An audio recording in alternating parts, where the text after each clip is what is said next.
Okay, I want to introduce our wonderful panelists, and I'm doing this from memory, so they will correct me if I get it wrong. From your left to right, right here is Doyt Conn, who is the rector of Epiphany Parish in Seattle. And next to him is Reid Murchison, who is a financial advisor in his day job, but also his day job is he's a lay leader at St. James Episcopal Church in Wilmington, North Carolina, and he serves on the Advisory Council for Renewal Works, and has done a lot of good work there. Next down the line is Bonnie Perry, who is the rector of All Saints Episcopal in Chicago. And then Eva Suarez, who is the Rockwell Fellow, which is a fellowship for mentoring newly ordained clergy. So she's a newly ordained clergy person at St. James Church on Madison Avenue in New York City. And last but not least is Tere Ey, who is a lay leader from here, from Christ Church. She's been the co-chair of the Capital Campaign. She's been the senior warden. She's been the chair of the Spiritual Growth Commission and an EFM mentor and other things that I didn't think my brain would be able to remember. But she's been a very involved lay leader here. So I'm going to ask our panelists 2 questions, and then we'll take the conversation from there. The first question for our panelists, and you all can decide what order you want to do this, is we're at a conference called Discipleship Matters, so obvious softball question, why does discipleship matter? I'm Bonnie, I'll start. I've been thinking about this, and we've heard lots of great definitions. For me, I think in our country right now, there is a sadness, an illness, a longing, and I think we might see in New Testament a demon. And what I was struck by is that notion in Mark's gospel where the disciples try to cast out the demon in the young boy, and they can't, and then eventually Jesus does it, and then they come back and they say to him when they're all inside, they said, how come we couldn't do it? And he said, well, this one can only be cast out by prayer. I think in our time and age, that's discipleship. Thank you. For me, discipleship matters because ultimately it seems to be the way to a full life as a person, as a community, and maybe as a bigger global body. For me, discipleship matters. It's beginning to feel more like a phrase like voting with your feet or praying with your body. It really is just what we do. And if what we believe is that the incarnation is the most important thing that has ever happened to us, then we need to take part in it. At Epiphany, we talk about discipleship as living our life as Jesus would live our life if he had my life or your life, and that presupposes understanding and trusting that Jesus is somebody we can follow and we know something about what he did. And so that leads us, of course, into studying and coming into deeper relationship through knowledge of the Bible with Jesus. And then from there, to understand how that discipleship, or living our life as Jesus would, works within the context of our life. How do we pattern match what we see in Jesus' life with our life? And that requires a certain amount of reflection. It also requires community to help us in that conversation. That kind of community that lives in a church, a neighborhood church, is important, so important right now, this type of discipleship, because the world is as healthy and wealthy and well-fed as it has ever been, not completely, but as it's ever been, and yet we are broken apart. There is a spiritual crisis, and the response to that spiritual crisis will be discipleship, will be communities that come together and take seriously what it means to be healthy and holy people. I think that's why it matters. My answer is a little simpler. I think it matters because life is messy, individually and corporately. And There are times when it doesn't make sense. And I think discipleship, and as we're called to follow Jesus, is the anchor, is a center, is a keel that can keep us moving forward and having a full life. And when things are messy, when things are challenging, as well as when things are happy and when things are good and when we're doing things that are meaningful. And for me, discipleship is about giving life meaning through centering on Christ. And I think for a lot of people, me included, that saved me many times. Thank you. So the next question for our panelists is, what's one thing that you've heard or noticed at this conference that stands out for you? Just one thing that you're going to take away that really stood out for you. Want me to go? Gosh, there were so many things. I think, for me, I loved all the speakers that I saw. The one that really touched me was yesterday, Courtney telling her story, where it was a huge crisis, a major crisis, and that she, when she said, "Take my life," it really was about, she was sure in that foundation. And I think that's the one thing I'm going to take away from this and from all the speakers that I've gleaned, that there's so much that is foundational that we can take back and to do. Yeah. What I take away is a great sense of encouragement. I have a deep sense that the Holy Spirit is at work and moving in the Episcopal Church in new and exciting ways, and that is really encouraging to me. Yes. I've been struck by how many of our conversations have just been about the basics. They've been about prayer, they've been about sacraments, they've been about worship, they've been about fellowship. I'm not saying that it's easy.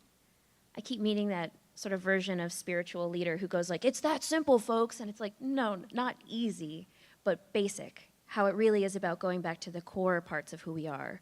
And I just want to say, as someone in their 20s, I am so tired of hearing people in their 60s and 70s talking about how people in their 20s and 30s don't want to talk about these things, when like every Friday night, the conversations are boiling down to those bare minimum things about what is our life about and where is it operating out of?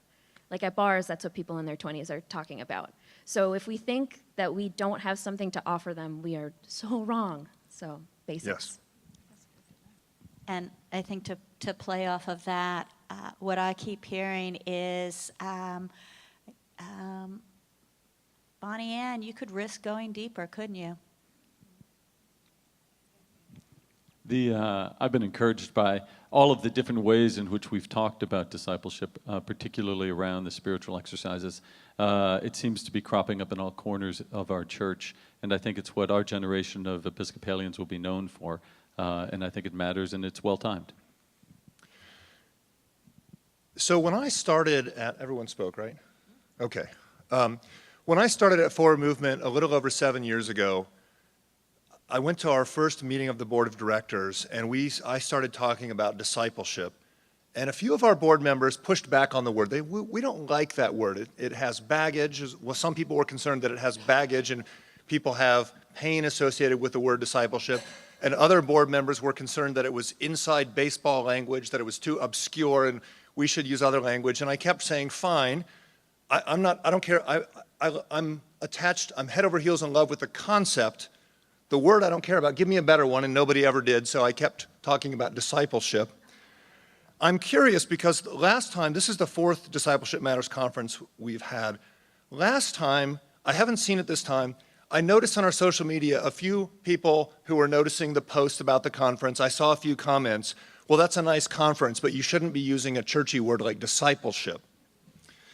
So I haven't heard that this time, and I don't know if that's because discipleship is becoming part of our vocabulary or people are doing other things. They're busy this week.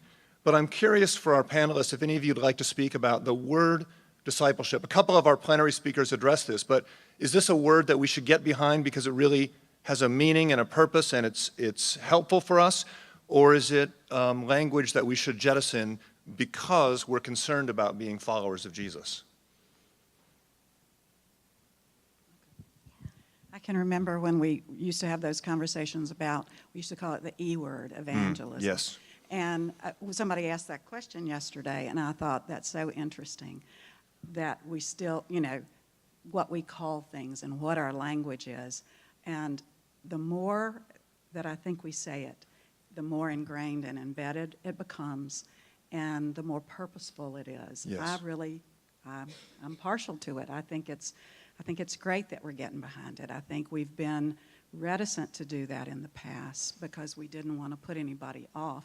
And I don't find it off-putting. I find it empowering and encouraging and clear because it says what we are about. That is our mission. So I'm glad that you are using it. Good. Anyone else want to speak to that? Yeah, one thought. You talked about going back to the basics.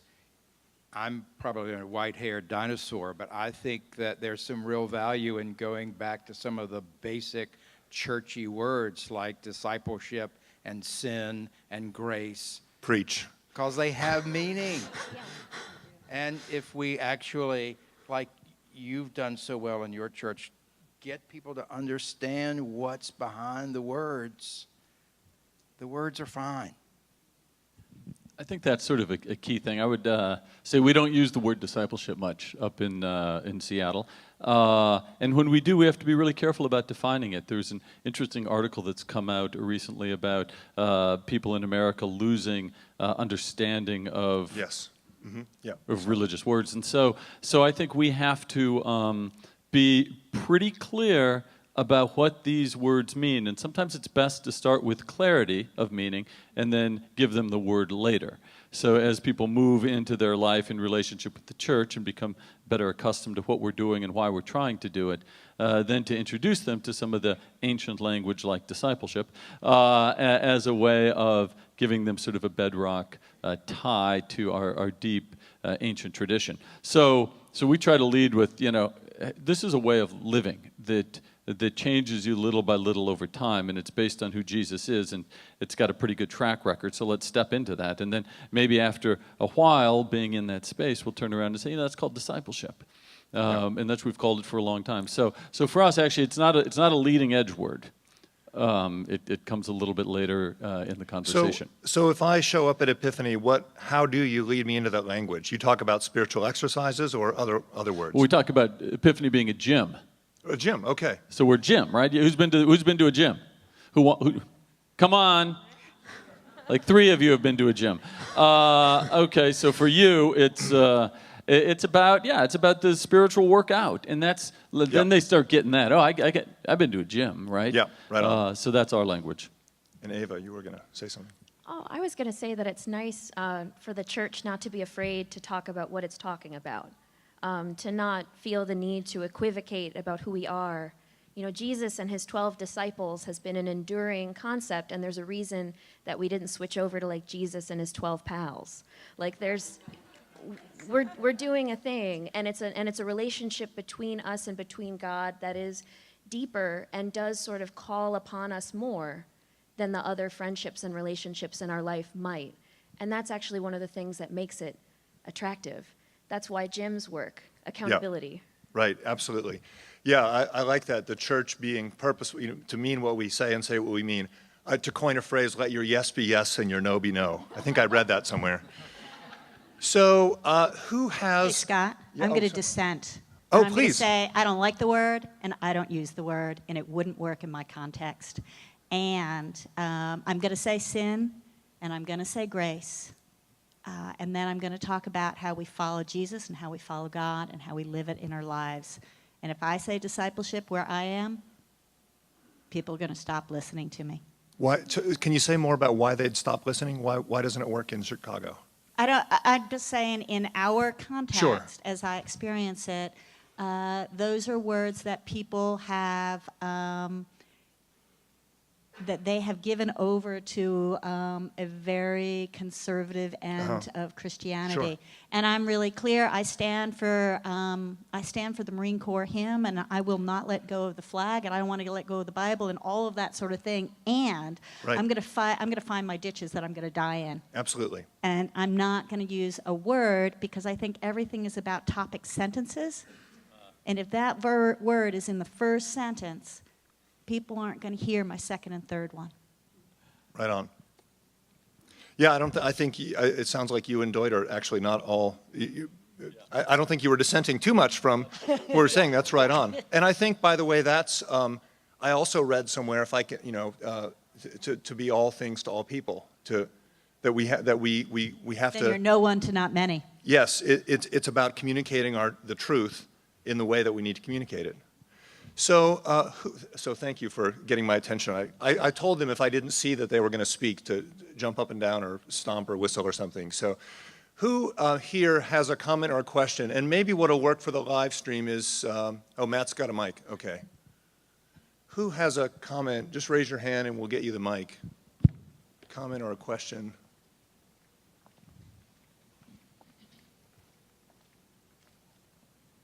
Yeah, Whitney. Whitney Altop.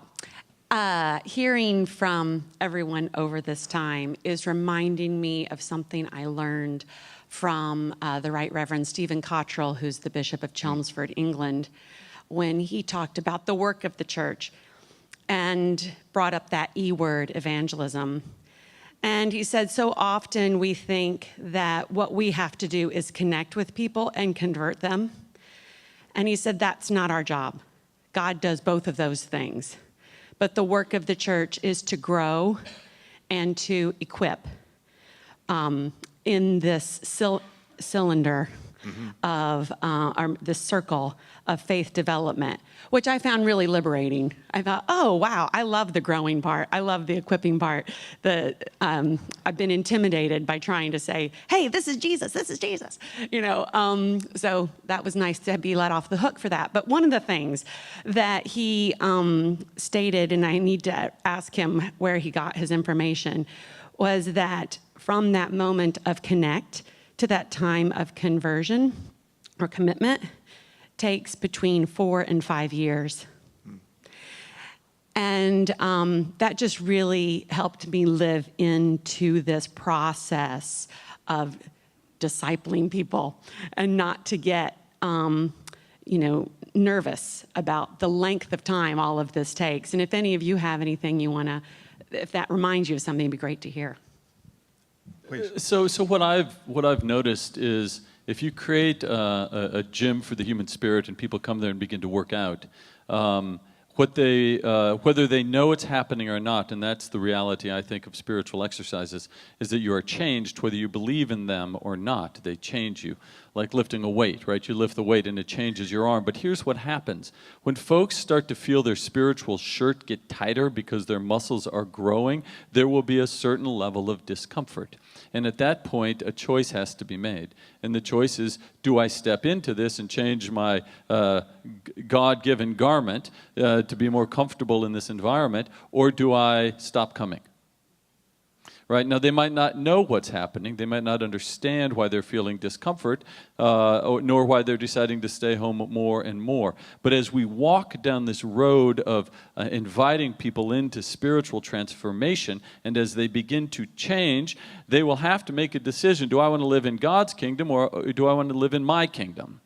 And maybe I'm perfectly happy in my kingdom, and some of the kingdoms, for some of the folks that I go to church with, are pretty nice kingdoms. Right? So the question is on the table when you start to do serious spiritual formation within a congregation, and people will come up against that. So, Whitney, you may see somebody who's been coming 3 or 4 years, maybe 5 years, and they've been involved with some service or some kid stuff or some parties that the church is throwing or working in the garden, and pretty soon they start coming less and less, because they've bumped up against what's happened to them despite themselves. So that's one thing to watch with folks that have been there for a while, and how they may be influenced by what you're doing in your parish. Yeah. I loved what you said about connect, and I think that is the threshold that we're trying to get to connect first. Then it becomes a process, and I think what is important is to meet people where they are. They may not be ready to hear discipleship, but they might hear hospitality, they might hear justice, they might hear a lot of different things. And I think for me, there have been different ages and stages where things have been more meaningful and where I could feel more connected to whatever that next step was going to be. So I think that is a really important threshold to get people over, and for them to understand that we're going to meet you where you are. We have these opportunities. You're going to have challenges. We're going to have challenges, but we're going to walk with you. And I think as long as people feel that, I think that is what we are doing as disciples, is creating that culture and community of love. Your question and preface that it sometimes takes a long time reminds me of a story. Nearly 30 years ago, my wife and I were members of a small little church that when we joined it had maybe 15, 16, 17 people on a Sunday. And there were not many young families, but there were a few. We invited those who had young children like we did to join a lay-led prayer group, Bible study. We called it Church Chat. And none of these people had ever been in anything like that before. They had never had any experience of praying extemporaneously. And so to get people to pray, we played Spin the Bottle. And whoever the bottle landed on, that was the person who had to pray. Well, things kind of moved on. People moved on.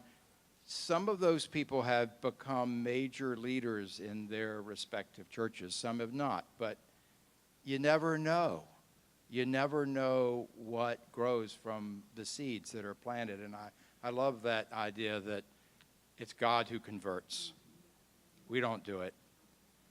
We do the work. Was truth or prayer the next game? True. We didn't get to that level. I do want to say briefly, though, that of course it is God that converts, just like we were talking yesterday about how it's God that empowers. But I think that we can't just be ready to come in with the grow. Referencing the study that people are less and less familiar with religious language means that we need to be braver and more open and louder. And I've really felt the pressure of that. Not to be the token millennial, but I'm living my life, and my life is that most of the people in my world are not religious at all. And so if I want to connect with them and also just be honest about what I'm doing on my weekend, I need to have conversations that are a lot more uncomfortable than I wish they would be. And so I think part of the struggle facing the church is that we have to be really comfortable explaining things. Right. So if I could take a moderator's privilege for a second and a couple of brief notes on this very topic. I spend a lot of my time on the road. I'm gone more than I'm home. And whenever I go to a church, I love to talk to sort of rank and file members of the church and ask them about their church, whatever it is. I just love to hear, because you hear one message from the staff, and sometimes you get a different message from the pews. And I like to talk to people. And I was visiting one church that had experienced measurable, significant growth recently. And I asked them, to what do you attribute this? Why were you not growing? And suddenly you started growing. And everybody I talked to said almost the same thing, which is our rector got us reading the Bible. And that gave us the stories and the language to use to share our faith, that it came from the scriptures. And then a similar story, I was doing a vestry retreat for a very large congregation with, at the time, 6 priests on staff. And I co-led the retreat with one of the staff members, and we were going through this whole thing, and we had it all worked out, and it was very highly, polished and all this. And we got to one of the Bible studies, and it was Jesus and his disciples at Caesarea Philippi. Who do you say that I am? And so we thought this will be a softball question to these vestry members. Who do you say Jesus is? Crickets. So then we thought, we huddled, we called a timeout, And we huddled, and the co-leader and I were trying to figure out, this is not how we imagined this would go. So we thought, well, maybe the lay people on the vestry are intimidated by all these clergy sitting here. So we sent the clergy out to play and asked the question again. And crickets. Then we thought, we called another timeout because it was disturbing a little bit. Well, maybe it's the big group and people are afraid to speak, so we put everyone in groups of 3. Crickets. So we moved on at that point. Well, that church had done renewal works, and they were getting ready to do a scripture engagement year. And so they started reading the Bible in September. And the next year, the same church invited me to come back and lead their vestry retreat again in January. So they'd been reading the Bible together for 4 months at that point. And we thought, wouldn't it be fun to try this exercise again? Same thing, and just see what happens. And so we asked them again. We did the same Bible study, a couple new vestry members, a lot of the same people. We did the same Bible study, asked the same questions, and then we got to the question, who do you say that I am? We could not shut them up. We finally, after 30 minutes of, okay, I get it, you love Jesus, fine. My point is that scripture engagement often gives us the language to make some of those connections, and then of course it's the Holy Spirit that converts people's hearts. Okay, thank you for that, indulging me in that. Who else from our esteemed group here has a comment or a question or a provocation or a dissent?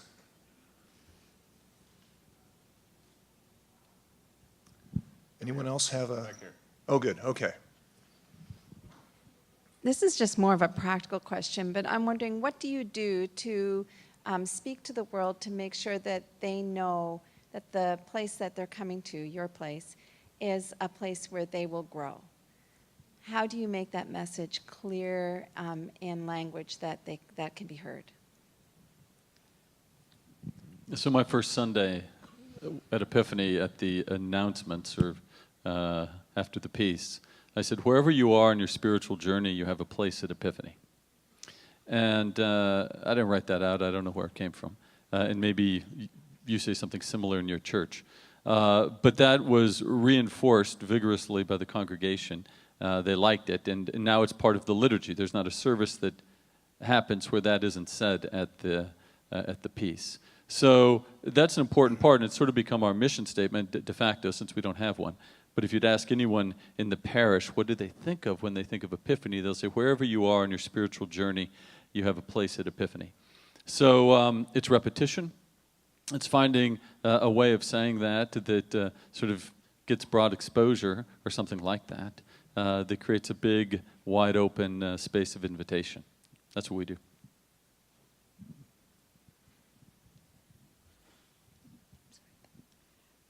One of the things that we talk about at Christ Church is we want it to be a spiritual home for everyone so that they feel comfortable, accepted, loved, belong. And so we try to make it easy for people and to meet them where they are. We do have a mission statement, and we do tend to say it during our services. And I think most people at our church could say, our mission is to love God, care for each other, and serve the world. It's pretty simple.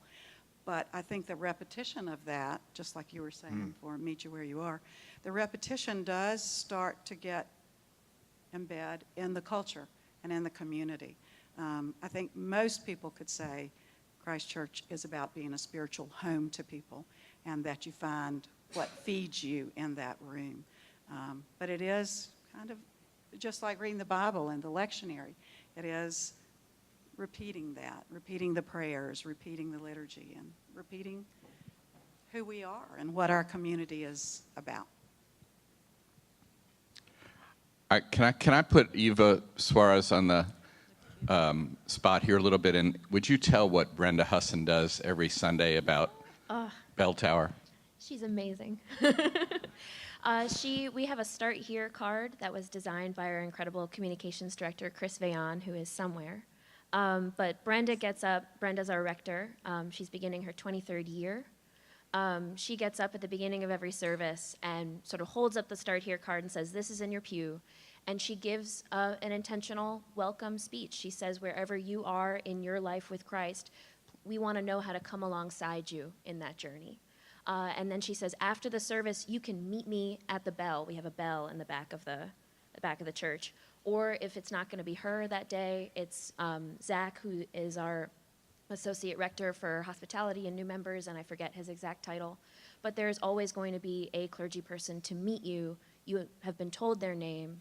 And then there's a whole process that happens from you filling out that card that involves one-on-one outreach from the clergy and the staff, a Sunday morning sort of brunch between the services where once we have a crop of newcomers, we do it every other month or every 3 months, and there's usually about 20, 25 people there. We have a morning thing, and then there's a party. Like, it's a whole process, lots of parties. But basically, we try to make sure that you have met who the other new people are, you've met who members of the staff are, you've met who key volunteers are. There's always lay leadership, not lay staff leadership. I mean, they're there too, but like lay leadership who are stakeholders in the congregation and can get them connected to things. So it's basically Brenda starts with this really clear welcome, and then there's a whole bunch of members of St. James who are ready to sort of back that up with actual welcome, to the point where this past Thursday we do our Thursdays for families, and I was doing an instructed Eucharist with the kids, and I was trying to tee them up to tell me what a procession is. So I said, it's the beginning of church, we're all dressed up, everyone's holding their stuff, then what happens? And a kid goes, Brenda gets up and makes a speech. But that was great because we got to talk about how church starts with welcome before anything else. That's great. So I have a question for our panelists.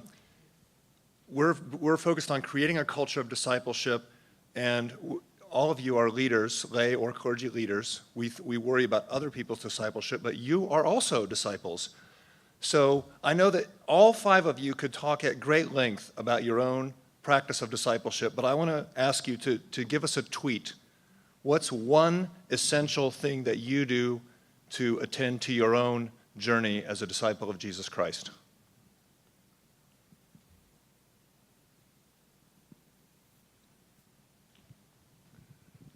And remember, it's a tweet. It could be a 280-character tweet, though. I live next door to the church. Most mornings, I wander over with my tea and yogurt and sit on the floor of the sanctuary, and I read J. Philip Newell's book on I think it's the Canticles of Creation. That's great. Thank you. I pray every day, same time, same place, same way. This is something new. I've started to try to be very intentional about facing and putting myself in front of areas where I have a hard heart. And trying to let Jesus work on that hard place. I have my morning discipline is sitting on my back porch with my coffee, watching the birds, and my daily practice and what I read, scripture, devotionals, things that fill me up for the day. Yeah. Yeah, morning prayer. I live above the church, so when I sit in bed, I can look at the steeple. So when I wake up first thing, it's whatever I'm capable of. I don't put a particular thing on me, but I like it to be the office, but this is not a tweet. The other thing I do is when I take the subway, I pray for the people in my subway car. Wow, that's cool. So, yes. The great hero of mine, Phillips Brooks, in the 1870s wrote in his book on preaching that apparently in the 1870s, they were having the same conversation. The church is dying. Young people aren't going to church because, heaven forbid, they're reading books at home. Apparently there was all this hand-wringing among clergy and leaders that the church was going to die within a generation. So here we are, 150 years later. We're still here, ironically, maybe. And we seem to be having the same conversation. So rather than asking, or it seems that one of the sort of subtexts of this conference has been, what are we doing wrong? When obviously for 150 years we've been doing something right. Yep. So maybe we could just hear something about what we think we are doing right as Episcopalians, that we've defied all the odds and that we're still here. And while you're formulating your answer, that his lectures on preaching, or the joy of preaching, it's sometimes sold at. If you haven't read Phillips Brooks's, it's not a big book. It's a wonderful reflection, not just for preachers, but for anyone on the church. And Phillips Brooks is, for me, wildly entertaining because he's super snarky, but also faithful. I'm going to say we're doing the Eucharist every Sunday morning. Yes. I second that. And knowing why we do it and being intentional about it and calling out its beautiful nature for people to wander in, that's really important. We're still using the Book of Common Prayer, Yeah. and we are being formed as we pray. Doyt said something in his workshop that struck me, reflecting on what will the church be like in 500 years. And it would be easy to say, well, who knows? In 500 years, we'll be in jets and space cars, or who knows? But you said that the same things have been working for 2,000 years. They'll still be working. Prayer, gathering and worship. I'm not saying it as well as you did, but some of the same stuff is timeless. So as a final reflection, and then I want to give Jay the last word, a chance to close up the conference, and I guess you'll probably want to end it with prayer. Wild guess on my part. But our panelists, one sort of last question. What do you hope comes out of this conference for you or for the wider church? What are your hopes from Discipleship Matters? My hope is that we keep this conversation going. I think just like we were talking about Eucharist and what we do, and keep it going. The language has changed a little bit, but we're keeping current with that. Yep. And I think that's really important, to keep current with that, but keep saying foundationally the same sort of things. So I hope we can take that all back to our congregations to keep the conversation going, keep fanning that fire. Right on. Thank you. So what I've been encouraged to just continue on in my own spiritual exercises. I've been heartened to see it happening all over the church. It's been lovely to know there's people out there who I now know their names and I know what they're doing, and so the relationships for me have been expanded significantly, and that matters a lot.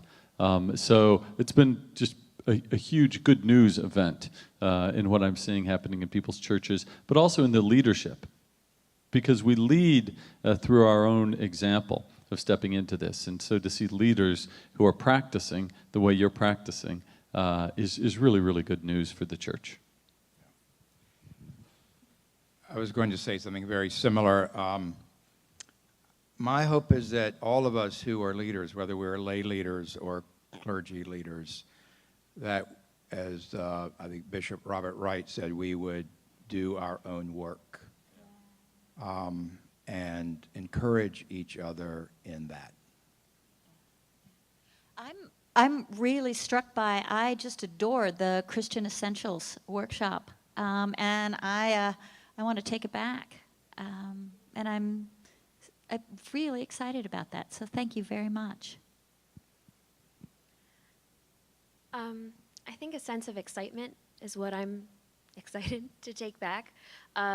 I keep hearing both about all these new and exciting things that people are doing from all over the church, all these different contexts, but also, like you were talking about, these same basic essential principles. And I think that we get to sort of hold the tension of that in ourselves, being sort of people rooted in this timeless thing in a new way. I think the church is sort of a liminal space, and we get to be liminal people. And I'm starting to view that as an exciting thing. My ordination process was really formed by a lot of fear. My bishop told me straight up in my postulancy meeting not to expect that I could always have a job. But, she was saying it with love and with clear eyes, but, I think sort of the new generation of church leaders, no matter how long you've been serving, you're getting met with all these things that are being sold as challenges. And to Yep. not be a Pollyanna, but to flip them for the opportunities that they are. Right on. Well, panelists, thank you very much.